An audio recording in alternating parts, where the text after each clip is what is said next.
Have you ever noticed that there isn't one single other species on the planet that goes around stressed out about where its next meal is coming from? Why do all the other species get the peace that passes understanding, while we humans seem to get shafted? They get abundance and we get scarcity? What's with that?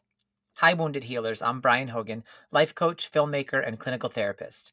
Welcome to another Wellness Wednesday, your weekly oasis at the intersection of creativity and well being. Today, we are going to talk about why humans suffer uniquely from all the other species, how this happened, and what to do about it. We live in a culture dominated by the left brain that prioritizes the use of our left brain. And so we now have a culture shaped by the left brain traits of analysis, control, force, self-righteousness, and certainty, which is also in control of the verbal mind. And this verbal proclivity of the left brain is why the human mind is naturally multiple. We are in conversation with ourselves all the time from the moment we learn how to use language. This ability to use verbal language in this way is unique to human beings. And it's brand new. It came about because of our neofrontal cortex, which is a brand spanking new part of the brain in evolutionary terms. And so we're learning to use it. And so we have this ability to have experiences and have things happen and then reflect on them deeply and contemplatively rather than just learning the experience in our body the way we do. I mean, we do that too, but that's what all of the other species also do. And so they don't get swirled up in like, what was the meaning of this? What's the story around this? Should this have happened to me? Is this justice or injustice? They just go about their lives and everything's fine all the time. But that's not true for us because of language. Now, suffering through language is just one piece of the puzzle. There's another layer, which is the way culture actually trains us to crave conflict, even when it hurts us. That's why shows like Dexter and Breaking Bad feel so addictive and become these cultural phenomenons. If you haven't seen the episode on conflict cravings and soul nourishment, check it out after this one.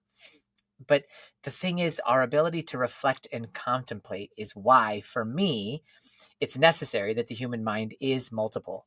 That's what it is. It's like you can experience something and then reflect on the something. So that's the natural state of who we are. That's what makes us unique above all of the other species. But it's new. It's like a new evolutionary tool, the prefrontal cortex. You've been given this toy of language in the prefrontal region, reason, imagination, the ability to plan and think and all that stuff, right? Like it's like saying, here's a nuclear bomb and I'm handing it to you, an infant, have fun. And that's essentially what it was in our evolution. We were given something so powerful, so utterly powerful. It's like a force of nature. It can breathe life or it can destroy.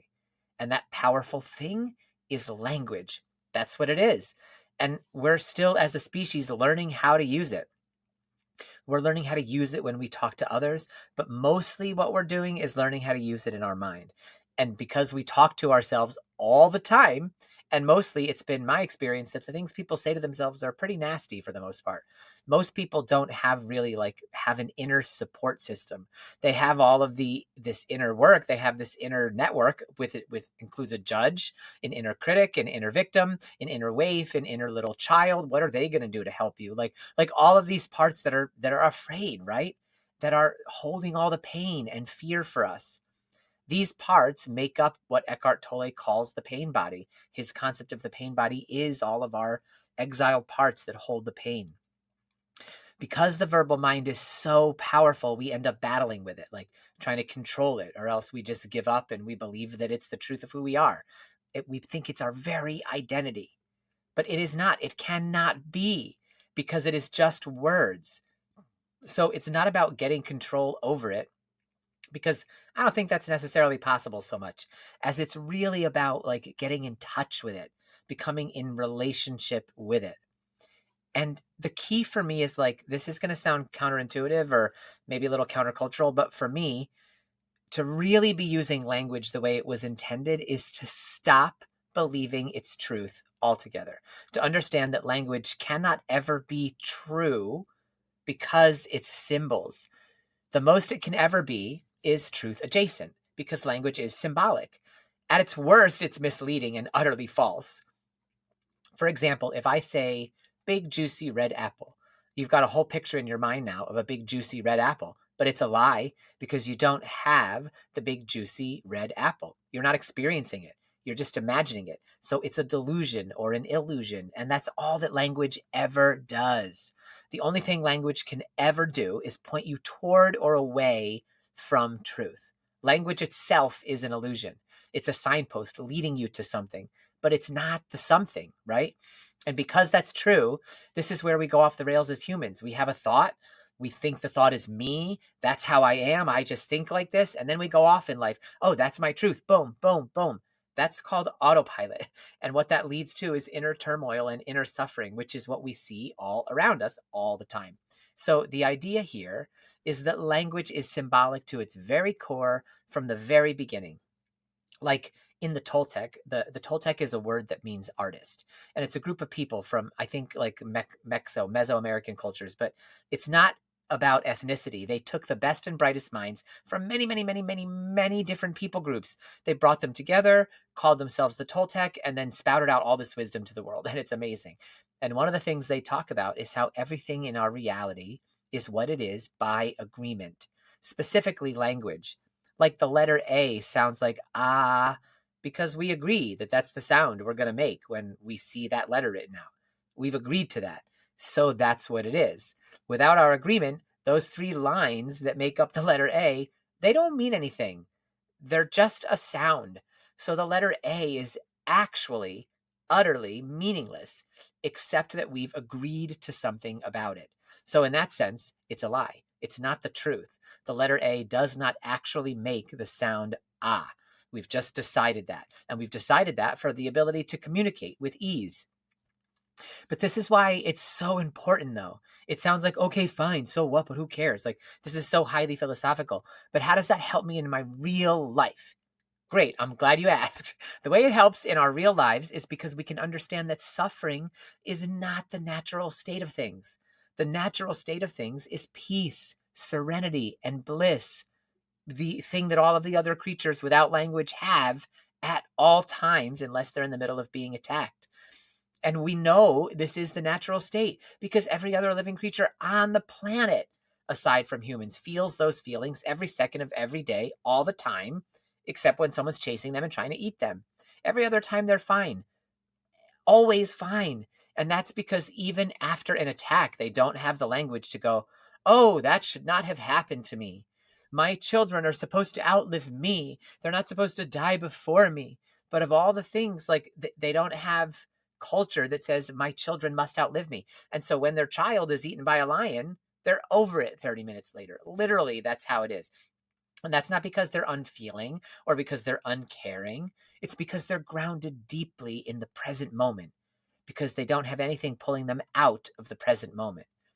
And after the present moment of the death and the mourning, they go back to being fine because that next present moment actually is fine. The truth is everything's fine. But even me saying that, it's like everything's fine is just words. And so that's only pointing you towards this idea of what it would feel like if you felt experientially in your body that everything was fine. So me telling you that it's fine is also meaningless. What matters is your experience. The truth is experience, not anything else. So it's like, that's why when people talk about, well, that's my truth is this, they're closer to correct than anything else because there is no utter truth. There's just your experience. That's why going back to the apple, right? Like I say, crisp, juicy apple, an illusion. But if you bite one, that's the truth. It's your experience in that moment. And so I want to go one step further with it. Like the reason why this is so big of a deal is because now that we know bliss, peace, serenity is the natural state of things, we have to ask ourselves, why do we suffer? Why are we the exception? Why are we suffering all the time if peace is the natural state of things? Language is the main reason why.